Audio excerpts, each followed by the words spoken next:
Disiplin, cekatan, tanggung jawab, cepat, objektif, imparsial, jujur, adil. Itu sebenarnya, bukan angkat senjatanya.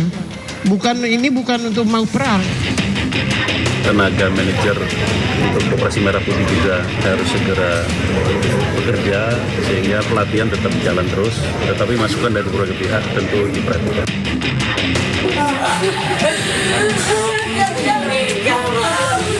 Saya akan pergi meninggalkan kami. Saya mencintai dia, saya akan mengasihi dia.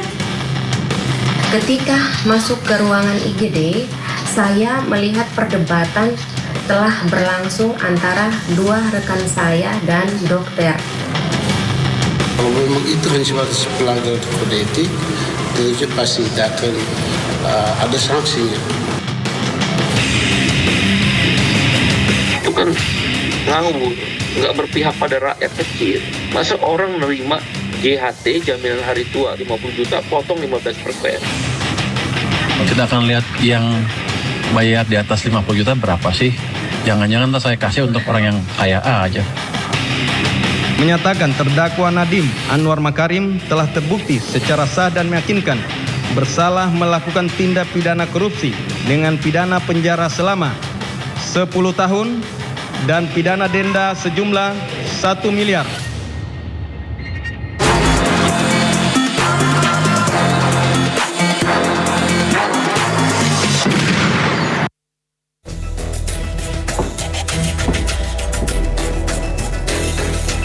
Di negeri yang mengaku menjunjung gotong royong, pelatihan Koperasi Desa Merah Putih justru menyisakan duka. Di ruang yang seharusnya melindungi, seorang dokter justru kehilangan nyawa pasca intimidasi. Sementara di belahan dunia lain, gelombang panas mengingatkan bahwa alam pun mulai melawan.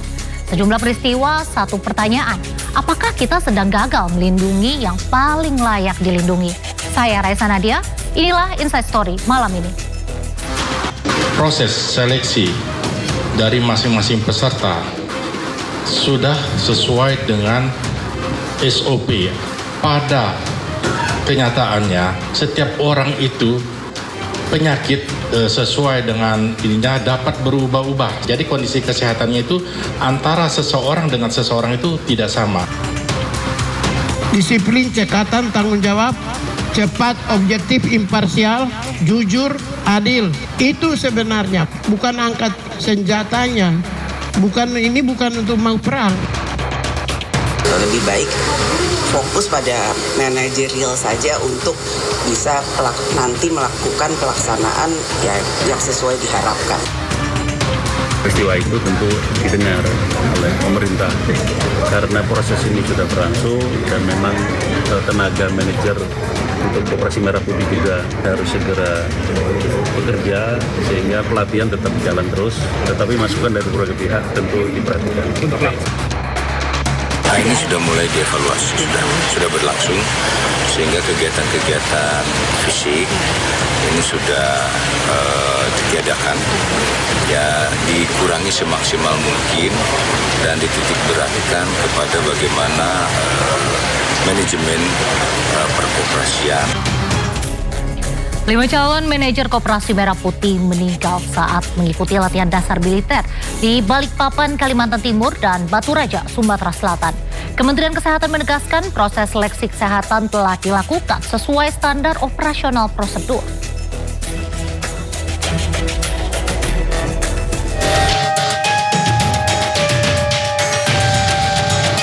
Ketua Tim Kesehatan Program Sarjana Penggerak Pembangunan Indonesia (SPPI), Dr. Ihsan menjelaskan seluruh peserta telah menjalani pemeriksaan kesehatan menyeluruh sebelum dinyatakan lolos, mulai dari pemeriksaan fisik, laboratorium, ronsen, hingga USG. Kondisi kesehatan seseorang dapat berubah karena faktor fisik maupun lingkungan, sehingga hasil pemeriksaan saat seleksi tidak selalu mencerminkan kondisi peserta. Proses seleksi dari masing-masing peserta sudah sesuai dengan SOP atau pemeriksaan dalam seleksi kesehatan, di mana tadi telah saya sampaikan adalah pemeriksaan fisik, pemeriksaan laboratorium, pemeriksaan ronsen, USG. Jadi mana semuanya bisa menentukan. Memang pada kenyataannya setiap orang itu penyakit sesuai dengan ininya dapat berubah-ubah sesuai dengan kondisi cuaca dan kondisi fisik daripada pesertanya masing-masing. Jadi kondisi kesehatannya itu antara seseorang dengan seseorang itu tidak sama. Bisa saja yang itu sama, tetapi yang satu fisiknya lemah karena setiap orang berbeda-beda. Hingga 27 Juni 2026 tercatat 5 calon manajer Koperasi Desa Merah Putih meninggal dunia saat mengikuti pelatihan dasar militer program SPPI. Yonanda Muhammad Taufik meninggal 17 Juni 2026 saat mengikuti latihan dasar militer atau Latsarmil di Batu Raja, Sumatera Selatan. Sehari kemudian, Anisha Musyaroh meninggal di Balikpapan, Kalimantan Timur akibat serangan panas atau heat stroke.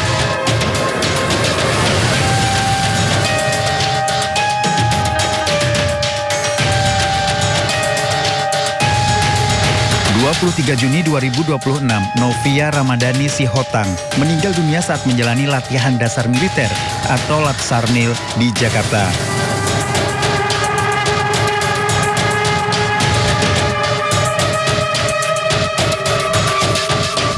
Juni 2026, Muhammad Rifki Renaldi Gunawan meninggal dunia di Jakarta akibat sesak napas.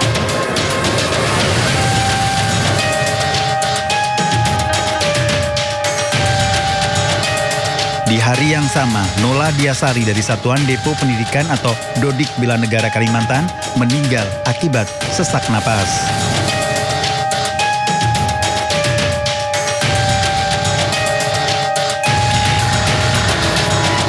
Seluruh kasus ini menjadi perhatian pemerintah dan disebut akan menjadi bahan evaluasi program latihan dasar militer ke depan.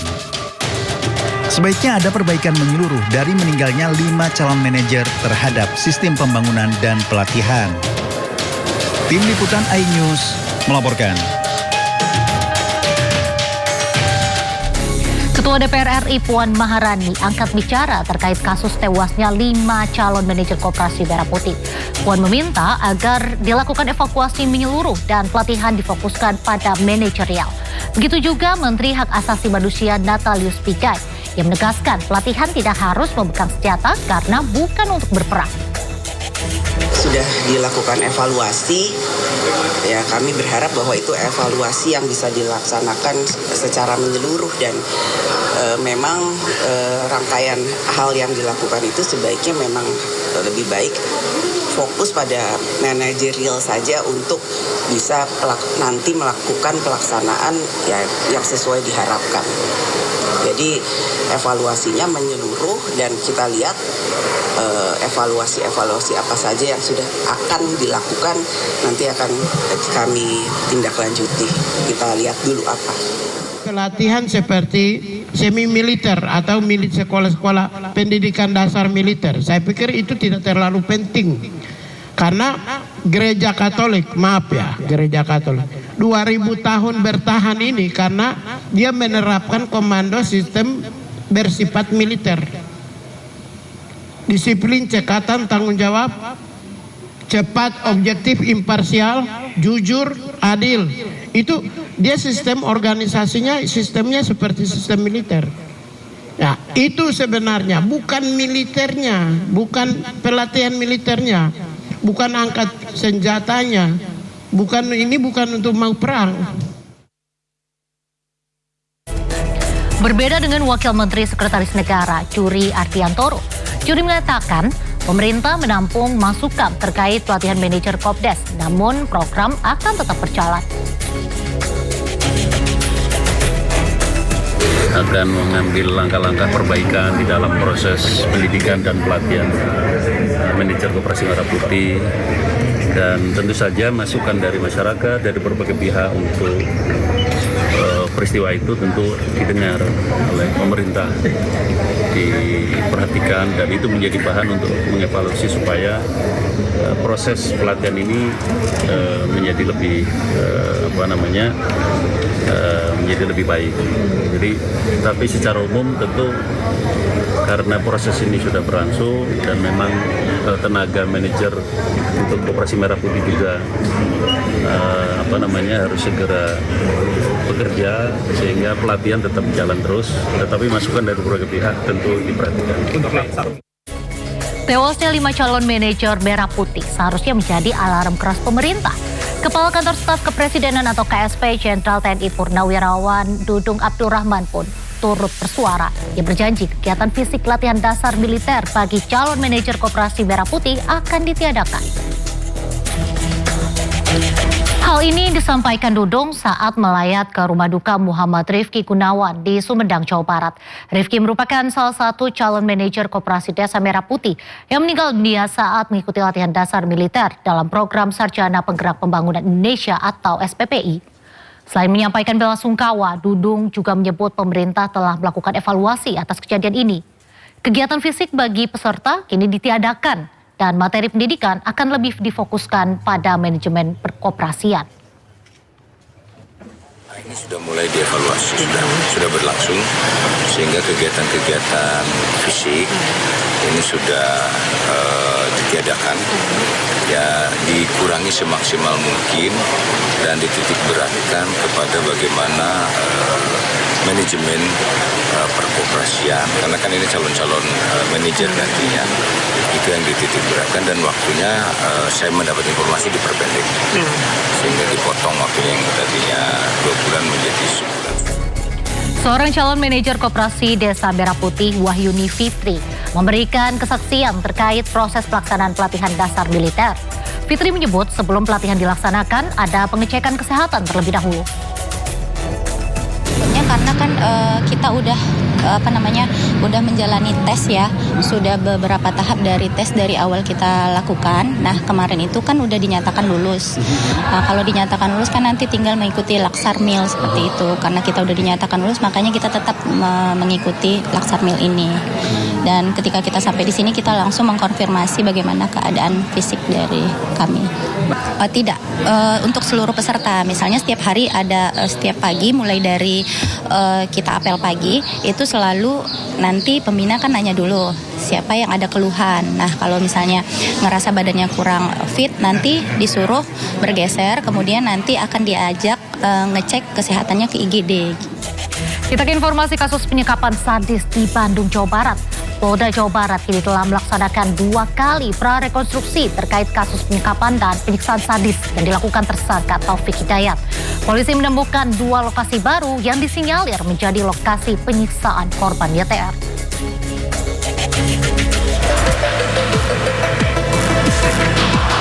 Polda Jawa Barat sudah melakukan 2 kali prarekonstruksi kasus penyekapan dan penyiksaan sadis terhadap YTR. Dari investigasi dan olah TKP dalam prarekonstruksi, polisi menemukan 2 tempat kejadian perkara terbaru. Total TKP kini menjadi 4 lokasi. Lokasi terbaru ini juga merupakan tempat indekos pelaku di Cisaru, Bandung, Jawa Barat. Polisi juga menemukan barang bukti baru dari TKP terbaru ini. 25 orang saksi termasuk korban YTR sudah diperiksa. Polisi juga masih menunggu hasil tes psikologi pelaku yang hingga saat ini belum keluar. Ada kan dari 2 TKP yang ditemukan 1 sih yang barang bukti. Kemarin kita kebetulan saya mimpin langsung untuk pemantapan dan ketemulah TKP baru. Dan barang bukti sudah kita susulkan langsung ke Jakarta. Polisi akan menggelar rekonstruksi Kamis 2 Juli di Mapolda Jawa Barat. Polda Jawa Barat terus mengimbau masyarakat yang merasa pernah menjadi korban Taufik Hidayat agar segera melapor. Apabila ditemukan korban lain dapat menjadi faktor yang memberatkan tersangka. Penyidik juga masih mendalami kemungkinan adanya pihak lain yang membantu tersangka melarikan diri atau menyembunyikan korban. Dari Bandung, Jawa Barat, Yuan Pangestu, iNews melaporkan. Sejumlah peristiwa yang menyita perhatian publik pekan ini menunjukkan masih besarnya tantangan dalam menjaga keselamatan dan menegakkan keadilan. Tragedi dalam pelatihan calon manajer Koperasi Merah Putih dan terungkapnya fakta baru kasus penyekapan di Bandung, Jawa Barat menuntut evaluasi dan penegakan hukum secara tegas. Karena pada akhirnya masyarakat berharap pemerintah mampu mewujudkan rasa keadilan yang nyata tanpa harus menunggu sorotan publik.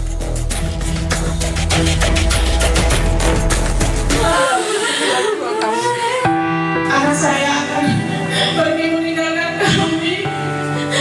Saya mencintai dia, saya sangat mengasihi dia.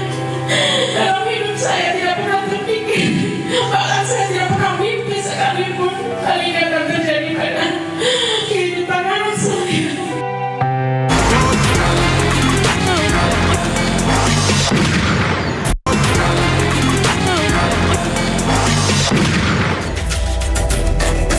Kasus meninggalnya Dr. Ica mengguncang nurani publik. Ironinya, di saat pasien yang ditanganinya berhasil diselamatkan, sang dokter justru kehilangan nyawanya setelah diduga mengalami intimidasi oleh 3 anggota DPRD saat bertugas. Di tengah duka mendalam, keluarga korban pun mengungkap korban sempat menulis surat wasiat dan memaafkan pihak yang dianggap menyakitinya. Peristiwa ini bukan hanya membuka dugaan pelanggaran hukum, namun juga memunculkan pertanyaan, sejauh mana perlindungan negara terhadap tenaga medis yang berada di garis terdepan pelayanan kesehatan.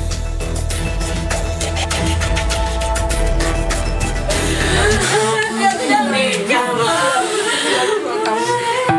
anak saya akan pergi meninggalkan kami. Saya mencintai dia, saya sangat mengasihi dia. Dalam hidup saya tidak pernah terpikir, bahkan saya tidak pernah mimpi sekalipun hal ini akan terjadi pada kehidupan anak saya. Dia mau kembali ke IFA itu dia tidak masih trauma untuk bertemu dengan 3 orang itu. Dia mengampuni 3 anggota yang ini, tetapi tidak dengan proses dugaan tindak pidana yang mereka lakukan. Yang artinya bahwa dengan adanya itu semoga tidak ada korban Ica-Ica yang lain. Ketika masuk ke ruangan IGD, saya melihat perdebatan telah berlangsung antara 2 rekan saya dan dokter. Sementara saya perintahkan Dinkes untuk tahan dulu sampai dengan masalah ini selesai. Pihak Leona harus memberikan konferensi pers terbuka kepada masyarakat dan kepada umum publik terkait masalah ini. Karena saat kejadian ternyata di rut RS Leona juga ada di situ. Kalau memang itu kan sebatas pelanggaran kode etik, itu pasti akan ada sanksinya. Kalau memang ada ditemukan unsur pidananya, mungkin itu kami akan melimpahkan atau rekomendasi kepada pihak yang berwajib. Kasus intimidasi terhadap petugas medis kembali terjadi. Dr. Ica, seorang dokter umum di salah satu rumah sakit swasta, tewas diduga akibat intimidasi 3 oknum DPRD. Hasil tes kejiwaan menyatakan korban mengalami stres tingkat tinggi. Dia tidak nikah, Mama.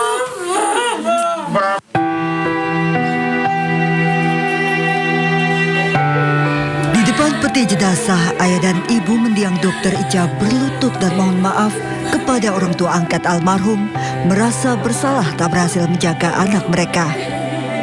Dr. Ica memilih mengakhiri hidupnya diduga akibat stres berat usai mendapatkan dugaan intimidasi dari 3 oknum anggota DPRD Timur Tengah Utara. Mendiang Dr. Ica sebelumnya bertugas di Rumah Sakit Leona menangani seorang pasien rujukan karena gigitan ular. 3 oknum anggota DPRD diduga mengintimidasi Dr. Ica dan menilai lambat. Usai kejadian, Dr. Ica menjadi pribadi yang murung dan sempat curhat ke kerabat mendapatkan teror dari nomor tidak dikenal. Selalu disampaikan ada nomor-nomor asing yang masuk teror. Itu berapa kali? Pokoknya semenjak kejadian itu dia dapat teror terus. Itu dari nomor itu tidak dikenal. Terornya berupa apa? Ya teror nanti pokoknya seperti yang terjadi, jangan macam-macam. Hasil tes kejiwaan, Dr. Ica mengalami stres tingkat tinggi. Keluarga berharap ketiga oknum anggota DPRD diproses. Dari Kupang, Nusa Tenggara Timur, Eman Suni, iNews melaporkan. Kementerian Kesehatan Republik Indonesia menurunkan tim investigasi atas kematian Dr. Eliza Prinsila Utami Pakainoni alias Dr. Ica.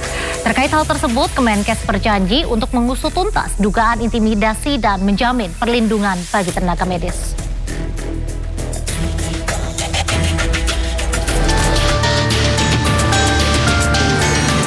Kementerian Kesehatan Republik Indonesia menurunkan tim investigasi atas kematian Dr. Eliza Prinsila Utami Pakainoni alias Dr. Ica. Kemenkes tak mau terburu-buru mengambil kesimpulan terkait dugaan intimidasi yang dilakukan 3 anggota DPRD Timur Tengah Utara. Namun akan disampaikan setelah proses investigasi tuntas. Dalam hal ini, Kemenkes memastikan akan mengusut dugaan intimidasi dan menjamin perlindungan bagi tenaga medis.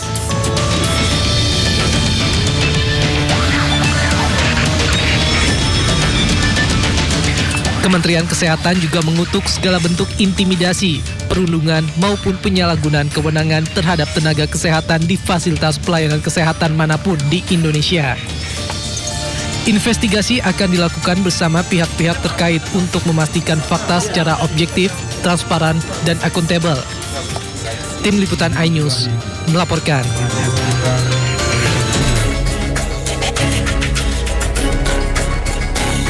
Ya pemirsa, polisi akan segera memanggil dan memeriksa 3 oknum anggota DPRD yang diduga melakukan intimidasi terhadap Dr. Ica saat menangani pasien korban gigitan ular. Sejumlah saksi dari pihak rumah sakit bahkan telah diminta keterangan.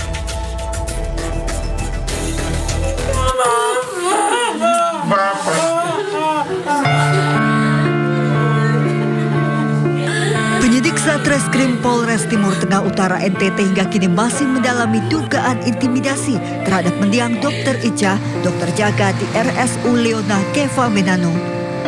Sejumlah saksi dari rumah sakit, tenaga kesehatan maupun pihak yang mengetahui kejadian tersebut telah dimintai keterangan oleh penyidik. Polisi menegaskan penanganan kasus akan dilakukan secara transparan. Penyidik akan segera memanggil 3 oknum anggota DPRD untuk dimintai keterangan terkait dugaan intimidasi hingga membuat Dr. Ica mengakhiri hidupnya. Terkait saksi-saksi, kami sudah memeriksa beberapa orang yang ada ketika peristiwa itu terjadi. Kedepannya kami juga akan memanggil ketiga anggota dewan tersebut untuk kami minta klarifikasi. Polres TTU menegaskan akan menyampaikan perkembangan penanganan kasus secara terbuka kepada publik. Dr. Ica mengakhiri hidupnya diduga akibat intimidasi dan teror yang diterimanya. Hasil tes kejiwaan menunjukkan korban menderita stres tingkat tinggi. Dari Timur Tengah Utara NTT Sefnat Besi, iNews melaporkan. Ibu kandung Dr. Ica, Nur Aziza, menceritakan kondisi terakhir anaknya yang tertekan sebelum ditemukan meninggal dunia. Keluarga tidak pernah membayangkan sang anak akan mengalami tekanan psikologis yang berujung kepada kematian. Saya sedang diintimidasi oleh anggota dewan. Saat ini saya sedang pindah rumah. Saya sudah bekerja sesuai dengan SOP. Sambil menangis, ibu kandung Dr. Ica, Nur Aziza, menceritakan kondisi terakhir anaknya yang tertekan.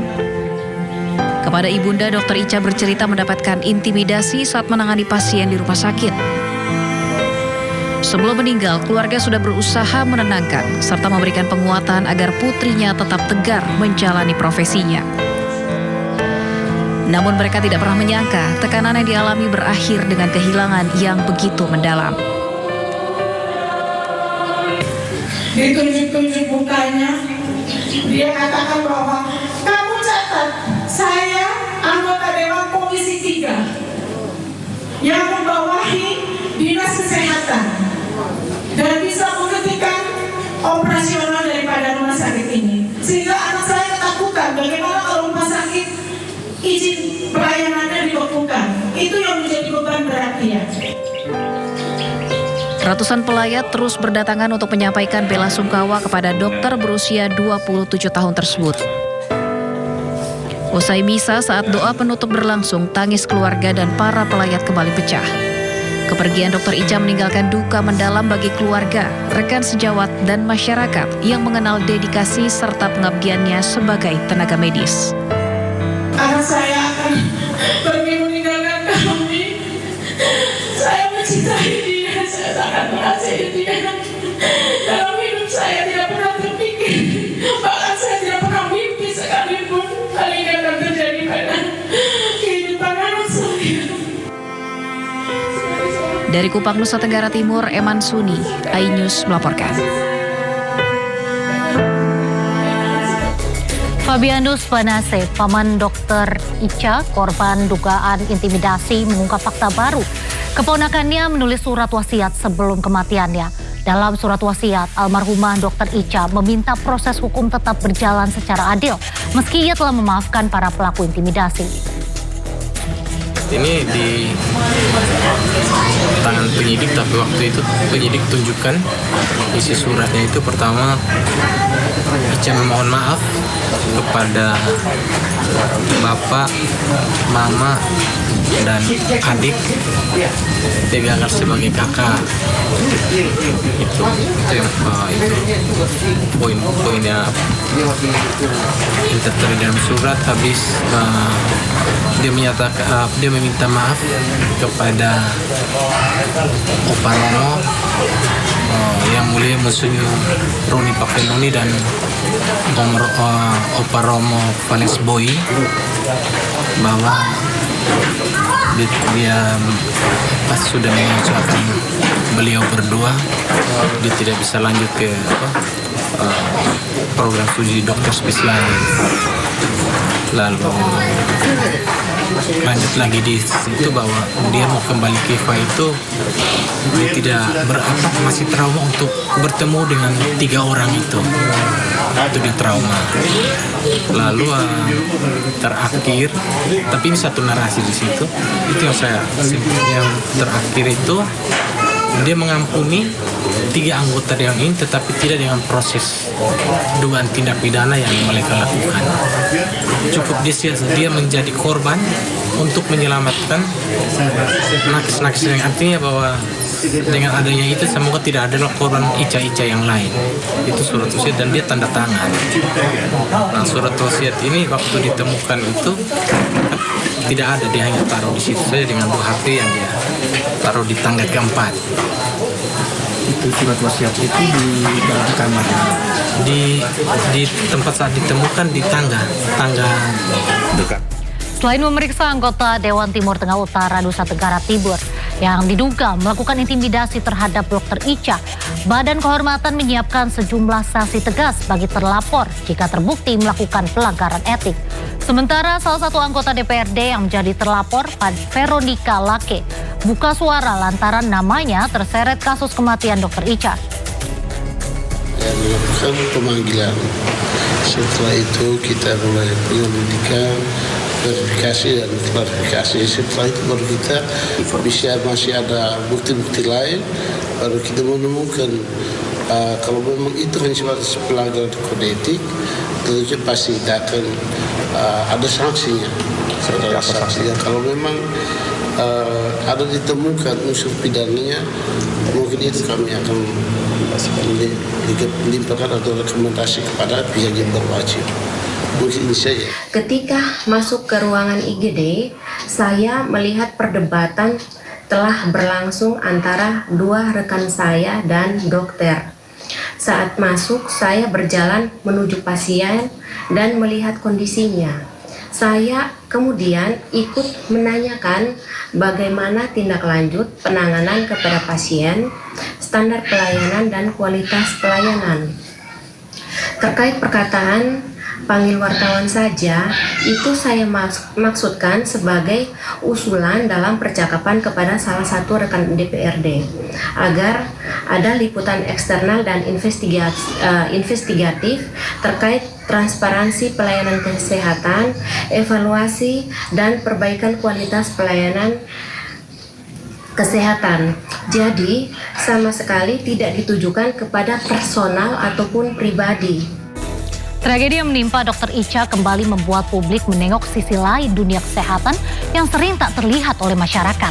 Di balik tugas menyelamatkan nyawa pasien, ternyata masih ada tekanan yang justru lebih sulit ditangani daripada kondisi pasien itu sendiri. Ketika tim investigasi dan penyelidikan mulai diturunkan, publik berharap yang dimakamkan hanyalah duka sementara, namun bukan rasa keadilan yang nyata.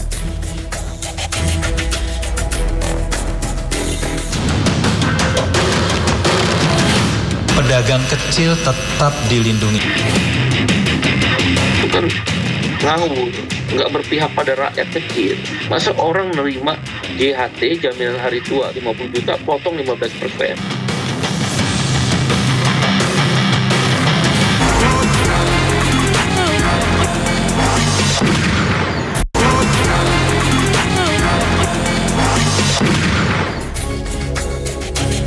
Harga telur ayam di sejumlah daerah terjun bebas hingga membuat peternak di Blitar turun ke jalan menjual hasil ternak mereka dengan harga murah. Namun di saat yang sama, meski ada usulan agar pajak atas CHT dan THR buruh dihapuskan, pemerintah justru kini mulai menerapkan pajak e-commerce. Rakyat pun kembali diajak belajar matematika fiskal saat satu tangan berusaha meringankan beban, tangan lain masih sibuk mencari sumber penerimaan. Di tengah klaim kondisi fiskal yang tetap kuat, publik juga disuguhi deretan kasus korupsi dan operasi tangkap tangan yang tak kunjung padam. Sepertinya indeks yang paling konsisten di negeri ini bukan hanya penerimaan negara, tetapi juga munculnya nama-nama baru dalam penegakan hukum.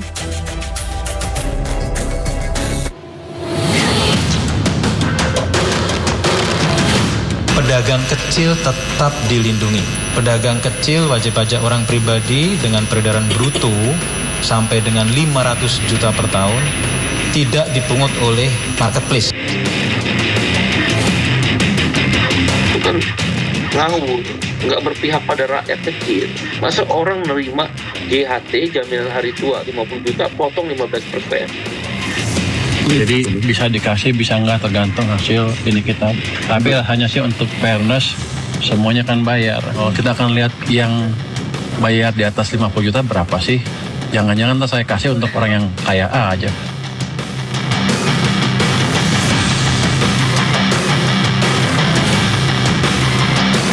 Menyatakan terdakwa Nadiem Anwar Makarim telah terbukti secara sah dan meyakinkan bersalah melakukan tindak pidana korupsi yang dilakukan secara bersama-sama sebagaimana dalam dakwaan subsidiar, menjatuhkan pidana kepada terdakwa oleh karena itu dengan pidana penjara selama 10 tahun dan pidana denda sejumlah 1 miliar. Kita ke persoalan ekonomi rakyat. Harga telur ayam di sejumlah daerah terjun bebas. Di Blitar, Jawa Timur, puluhan peternak turun ke jalanan menjual murah telur-telur hasil ternak mereka.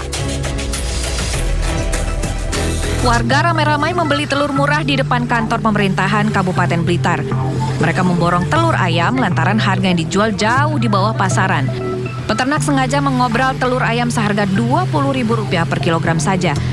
Sedangkan harga di pasaran saat ini Rp26.000 per kilogram. Peternak sengaja menjual murah telur-telur mereka sebagai upaya mandiri untuk memulihkan harga telur yang anjlok di pasaran. Dalam aksinya, peternak menyediakan 30 ton telur ayam untuk dijual. Di Semarang, Jawa Tengah, harga telur ayam anjlok hingga Rp5.000 per kilogram. Saat ini, telur dijual seharga Rp22.000 hingga Rp24.000 per kilogramnya. Padahal, sebelumnya harga telur mencapai Rp28.000 per kilogram. Penurunan harga telur dan ayam potong ini sudah terjadi lebih dari sepekan. Anjloknya harga telur maupun ayam potong disambut baik pembeli, namun tidak bagi peternak. Mereka mengaku rugi karena biaya produksi yang tidak sebanding dengan hasil jual telur maupun ayam potong mereka. Dari Blitar dan Semarang, Yoyo Agusta, Wisnu Wardana, iNews melaporkan. Pemirsa, Anda yang suka belanja online, siap-siap ya, harga barang bisa jadi bakal lebih mahal.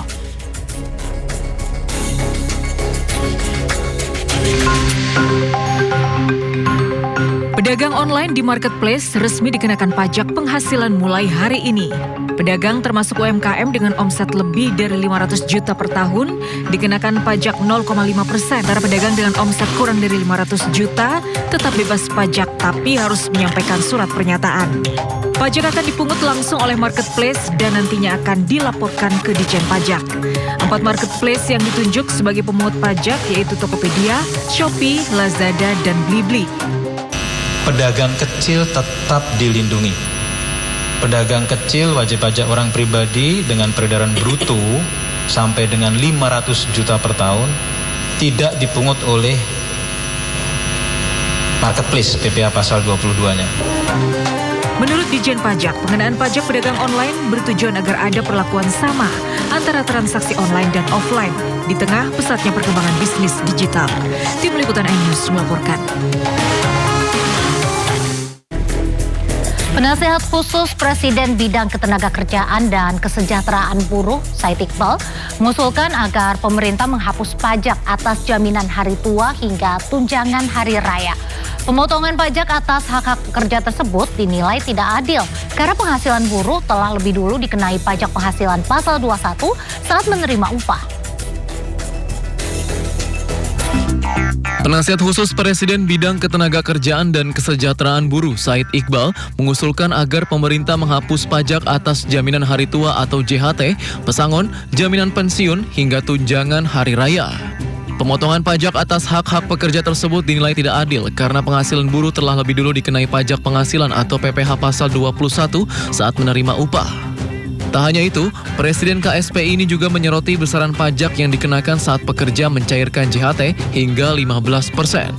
Potongan tersebut dinilai memberatkan terutama bagi pekerja yang terkena PHK. Menurut Said, prinsip yang sama juga berlaku untuk pesangon. Itu kan ngawur, nggak berpihak pada rakyat kecil.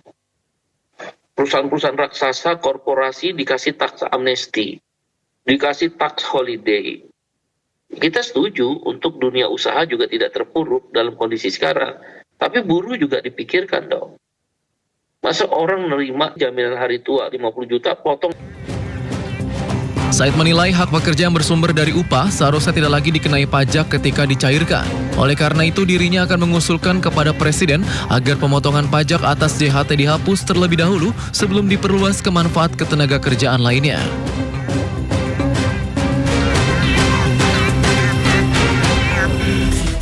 Menteri Keuangan Purbaya Yudisadewa menanggapi permintaan Penasehat Khusus Bidang Ketenagakerjaan dan Kesejahteraan Buruh terkait penghapusan pajak jaminan hari tua dan tunjangan hari raya.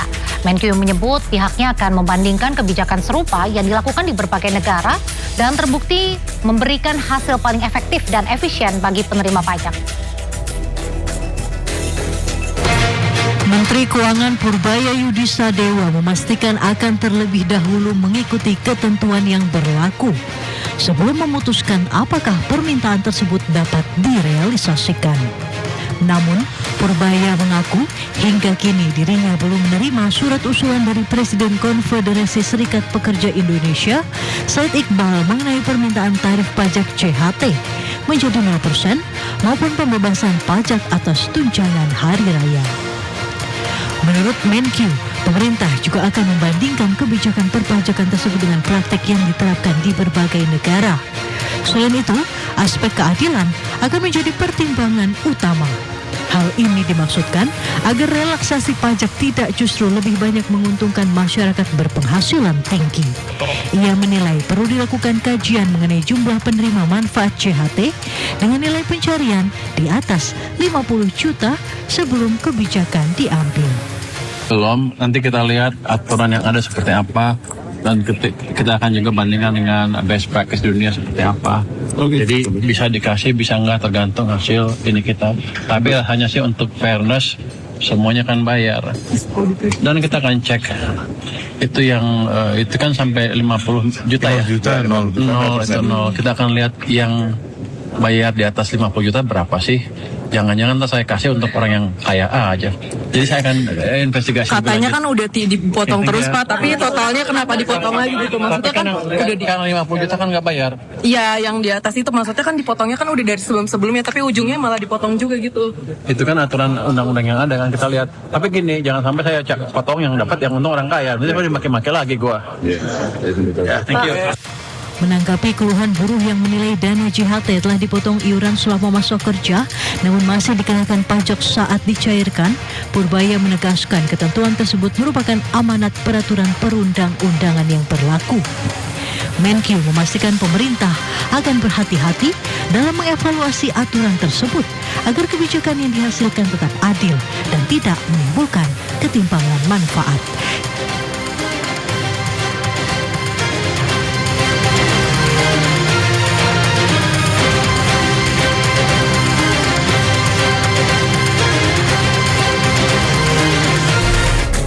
Pemerintah memastikan kondisi fiskal Indonesia masih tetap terjaga meski perekonomian global dibayangi ketidakpastian. Defisit anggaran yang rendah dan penerimaan negara yang menunjukkan pertumbuhan positif menjadi modal pemerintah dalam menghadapi ketidakpastian ekonomi global. Pemerintah memastikan kondisi fiskal Indonesia masih tetap terjaga meski perekonomian global dibayangi ketidakpastian. Menurut Wakil Menteri Keuangan Juda Agung, kondisi APBN hingga saat ini masih berada dalam jalur yang sehat. Hal tersebut tercermin dari defisit anggaran yang rendah dan penerimaan negara yang menunjukkan pertumbuhan positif. Juda Agung mengklaim kondisi fiskal tersebut menjadi salah satu modal pemerintah dalam menghadapi ketidakpastian ekonomi global yang masih berlangsung. Bahwa kondisi fiskal itu masih sangat terjaga dengan baik. Defisit hingga bulan Mei kemarin 0,7% dan diperkirakan sampai dengan akhir tahun juga masih di bawah 3%, jadi masih sangat terjaga. Berdasarkan data Kementerian Keuangan, hingga akhir Mei 2026, defisit anggaran pendapatan dan belanja negara tercatat sekitar 0,7% terhadap PDB dan diperkirakan tetap berada di bawah batas maksimal 3% hingga akhir tahun. Sementara itu penerimaan pajak hingga akhir Mei 2026 mencapai 834,4 triliun rupiah, tumbuh 22,1% secara tahunan. Di sisi lain, realisasi belanja negara juga telah melampaui 30% dari target yang ditetapkan tahun ini.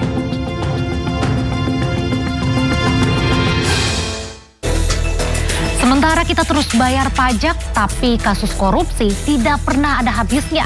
Seperti berita satu ini, Bupati Kuantan Singingi, Suhardiman Ambi, dan Sekretaris Daerah Kuansing Zulkarnain akhirnya menyerahkan diri ke Komisi Pemberantasan Korupsi usai KPK melakukan operasi tangkap tangan di Kuansing Riau beberapa waktu lalu. Penyerahan diri Bupati dan Sekda Kuansing disampaikan oleh Jubir KPK Budi Prasetyo. Keduanya tiba di Gedung Merah Putih di kawasan Kuningan, Jakarta Selatan pada Selasa malam. Usai menyerahkan diri, keduanya langsung menjalani pemeriksaan intensif. Sebelumnya, Komisi Pemberantasan Korupsi mengultimatum Bupati dan Sekretaris Daerah Kuantan Singingi untuk menyerahkan diri. Permintaan itu disampaikan terkait operasi tangkap tangan di Kuansing Riau beberapa waktu lalu. Plat BM. Mantan Mendikbudristek Nadiem Makarim divonis pidana 10 tahun penjara dan denda 1 miliar rupiah dalam kasus korupsi pengadaan laptop Chromebook.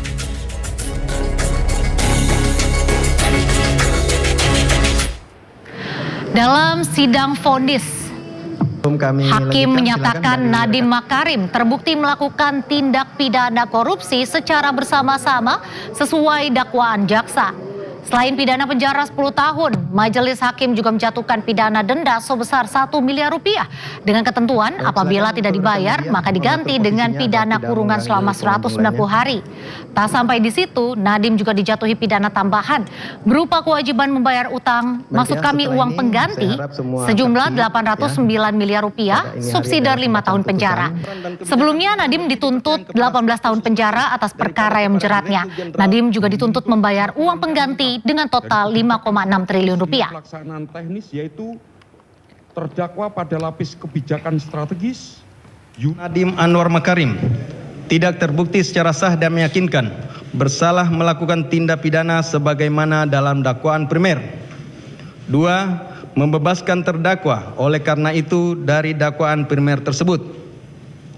3. Menyatakan terdakwa Nadiem Anwar Makarim telah terbukti secara sah dan meyakinkan bersalah melakukan tindak pidana korupsi yang dilakukan secara bersama-sama sebagaimana dalam dakwaan subsidiar. 4. Menjatuhkan pidana kepada terdakwa oleh karena itu dengan pidana penjara selama 10 tahun dan pidana denda sejumlah 1 miliar yang harus dibayar dalam jangka waktu 1 bulan dan dapat diperpanjang untuk paling lama 1 bulan sejak putusan berkekuatan hukum tetap. Menanggapi vonis yang dijatuhkan kepadanya, Nadiem Makarim menyatakan akan mengajukan banding. Nadiem juga menyebut dirinya divonis dengan fakta-fakta yang tidak masuk akal. Kita menanyakan pertanyaan sangat besar kepada sistem hukum kita. Kita menanyakan apakah kebenaran, apakah keadilan masih ada artinya. Dan hari ini terjawab. Semua fakta-fakta pengadilan diabaikan. Demi anak-anak saya, demi keluarga saya, demi seluruh negara Indonesia yang saya masih cintai, saya akan berjuang.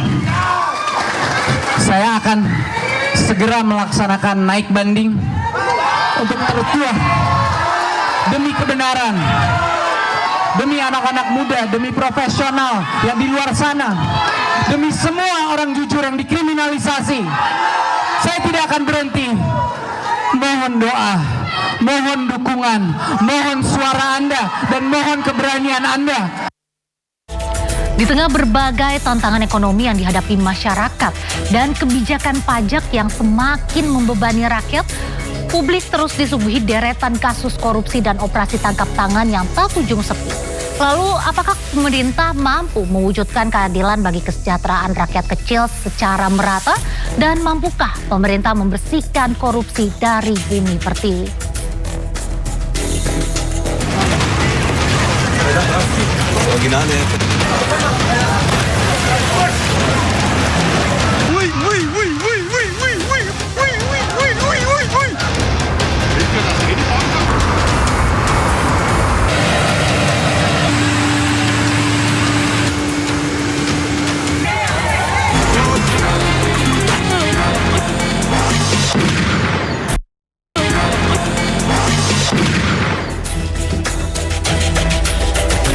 Gelombang panas ekstrim memaksa Menara Eiffel menutup operasional lebih awal dan membuat warga Eropa berlomba mencari cara bertahan dari suhu yang menyengat.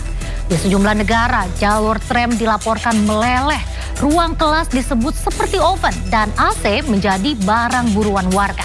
Sementara itu, Indonesia juga diprediksi mengalami suhu panas hingga beberapa pekan ke depan.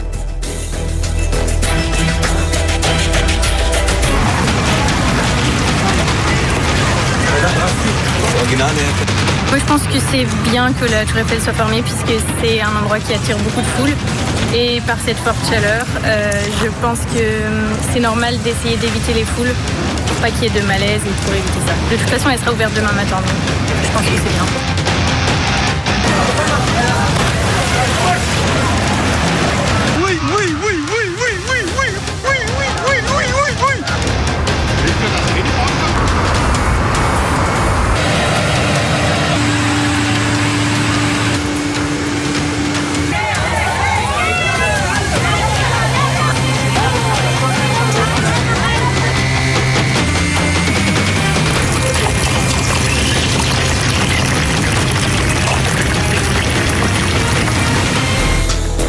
Gelombang panas ekstrim yang melanda Prancis memaksa salah satu ikon paling terkenal di dunia, Menara Eiffel, menghentikan operasional lebih awal.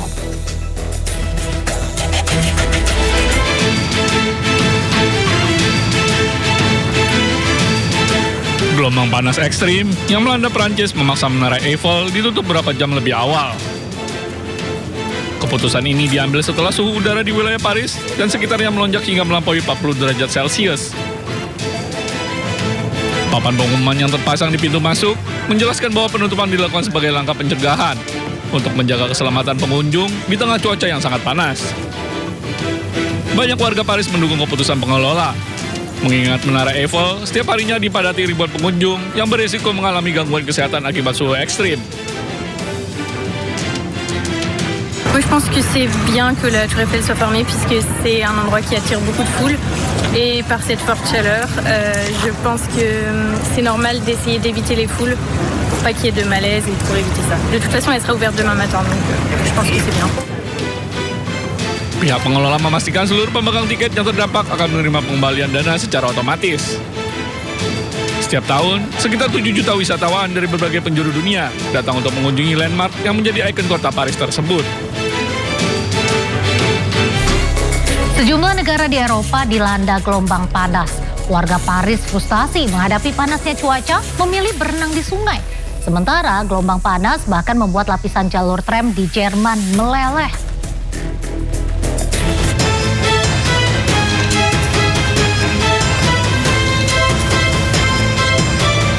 Warga Paris, Prancis memadati Kanal Saint-Martin di tengah melonjaknya suhu hingga 37 derajat Celcius.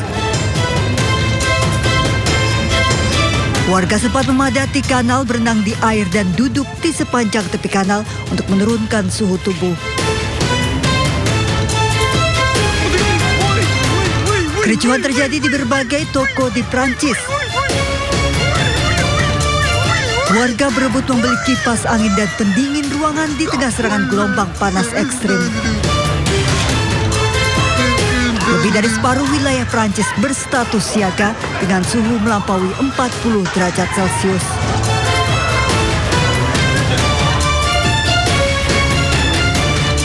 Akibat serangan gelombang panas ekstrim, warga Leipzig, Jerman frustasi.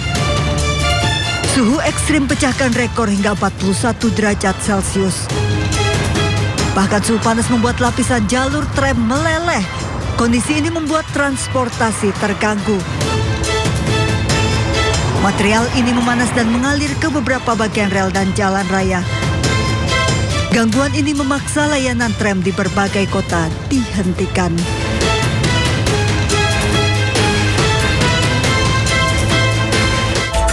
Lebih dari 1.000 orang tewas akibat gelombang panas terparah sepanjang sejarah yang kini melanda benua Eropa. Organisasi Kesehatan Dunia (WHO) melaporkan sekitar 1.300 orang meninggal dunia akibat gelombang panas tahun ini. Kasus kematian didominasi oleh warga lansia. WHO menjuluki gelombang panas ini sebagai pembunuh senyap dan mendesak seluruh pemerintah di Eropa untuk segera mengaktifkan rencana aksi kesehatan darurat. Ahli meteorologi menyatakan lonjakan suhu hingga 18 derajat Celcius di atas rata-rata musiman ini dipicu oleh fenomena iklim blok Omega.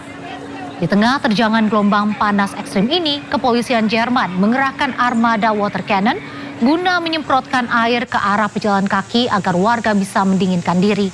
Suhu di Berlin sendiri dilaporkan bisa mencapai hingga 40 derajat Celcius.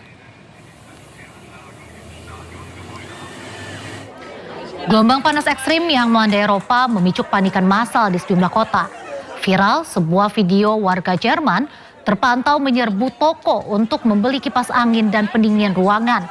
Gelombang panas yang menerjang Eropa juga mengganggu aktivitas keseharian warga. Meningkatnya kebutuhan AC di Eropa rupanya menuai kontroversi lantaran khawatir konsumsi energi menjadi tinggi dapat mengancam agenda pembangunan hijau. Di Paris, Prancis, pemerintah setempat memutuskan untuk memasang AC di ruang-ruang kelas lantaran suhu sempat mencapai 44 derajat Celcius. Kesibukan staf pemerintah memasang AC dibagikan oleh kepala distrik di Paris di akun media sosialnya. Warga menggambarkan ruang kelas layaknya oven akibat suhu panas yang terperangkap. Kondisi ini pun memicu gelombang protes keras dari orang tua murid karena dinilai membahayakan kesehatan anak-anak. Et évidemment permettre ces îlots de fraîcheur dans les cours. Donc ce matin, c'est de la logistique. Negara Polandia juga sempat mengalami gelombang panas yang tak biasa. Bahkan seorang warga mencoba menggoreng telur tanpa kompor di luar.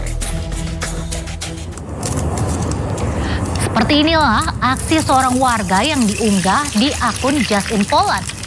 Panas yang tak biasa mengundang rasa penasaran warga untuk mencoba menggoreng telur di luar rumah.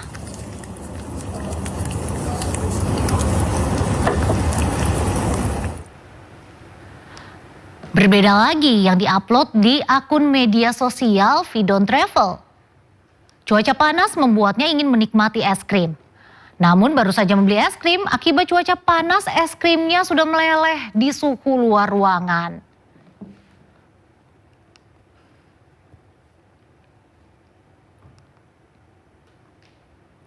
Sejumlah negara di Eropa dilanda gelombang panas.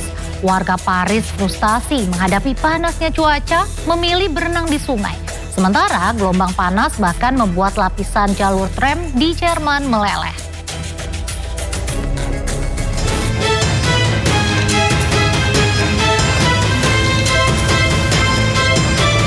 Warga Paris, Prancis memadati Kanal Saint-Martin di tengah melonjaknya suhu hingga 37 derajat Celcius. Warga sempat memadati kanal, berenang di air dan duduk di sepanjang tepi kanal untuk menurunkan suhu tubuh. Kericuhan terjadi di berbagai toko di Prancis. Warga berebut membeli kipas angin dan pendingin ruangan di tengah serangan gelombang panas ekstrim. Lebih dari separuh wilayah Prancis berstatus siaga dengan suhu melampaui 40 derajat Celcius.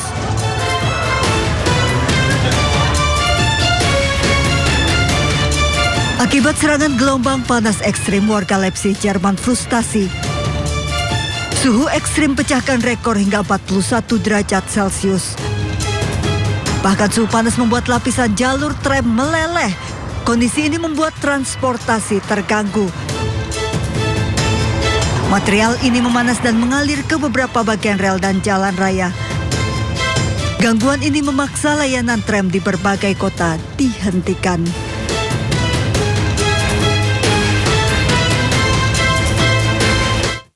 Sementara itu di Indonesia, fenomena suhu panas diprediksi melanda Jakarta dan sekitarnya beberapa pekan terakhir.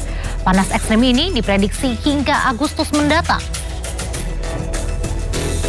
Sebulan belakangan ini berubah panas banget, kadang tiba-tiba hujan, kadang panas banget, gitu. Berasa sih. Ada dari stamina berasa, terutama buat saya sih dari mood sih. Mood juga kalau makin panas, biasanya kita juga makin ya kadang ngerasa kurusuk jadi. Panas banget sih, sekitar 1 minggu ini kali ya. Itu bahkan di malam hari pun rasanya udara itu kayak diungkep, tau gak sih? Kayak diungkep, jadi angin-angin panas gitu sih, itu kerasa banget. Cukup berpengaruh ya, minimal banget ketika kita dari PN ini ya. Kita dari PN, habis itu OTW ke parkiran yang lumayan jauh, itu kan udah menguras energi. Dan juga karena panas itu jadi agak berkeringat. Kalau pengaruh ya paling ya kayak kerasa panas aja, mudah berkeringat sih. Apalagi kayak hari ini kan ada sidang, kayak misalnya kita sidang siang. Pulang-pulangnya itu kayak udah gerah aja, harus cepat-cepat ganti baju gitu. Karena kalau misalnya ada agenda lain gak enak kan, bajunya tetap cepat. Pemirsa, cuaca panas yang akhir-akhir ini terasa menyengat, terutama di wilayah Jabodetabek, disebut BMKG terjadi akibat dinamika atmosfer dan kuatnya radiasi matahari. BMKG menjelaskan intensitas penyinaran matahari yang cukup kuat ditambah berkurangnya tutupan awan membuat suhu udara di sejumlah wilayah menjadi lebih panas dari biasanya. Namun kondisi ini disebut tidak terjadi merata di seluruh Indonesia. Saat ini baru sekitar 17% wilayah Indonesia yang sudah memasuki musim kemarau, terutama di wilayah Nusa Tenggara Barat, Nusa Tenggara Timur, sebagian Bali, serta sejumlah wilayah di Sumatera dan juga Kalimantan. BMKG juga memprediksi puncak cuaca panas akan terjadi pada Agustus hingga September 2026. Pada periode tersebut, suhu udara di beberapa wilayah Indonesia ini berpotensi mencapai 36 hingga 38 derajat Celcius. Masyarakat diimbau untuk terus memantau informasi cuaca dari BMKG, menggunakan pelindung saat beraktivitas di luar ruangan, serta mencukupi kebutuhan cairan tubuh agar terhindar dari dehidrasi akibat cuaca panas. Dari Jakarta, Yasmina Tandia, Ade Supriyana, iNews melaporkan. Tragedi tak selalu datang sebagai bencana. Kadang ia lahir dari kelalaian, pembiaran atau kekuasaan yang lupa batas. Ketika nyawa dipertaruhkan, pengabdian dibalas tekanan, jerih payah dihargai murah, dan alam terus memberi peringatan. Maka yang dipertanyakan bukan hanya siapa yang salah, tetapi siapa yang berani bertanggung jawab. Karena sebuah bangsa tak diukur dari banyaknya janji, melainkan keberaniannya menghadirkan keadilan. Demikian Inside Story malam ini, saya Raisa Nadia, terima kasih dan sampai jumpa.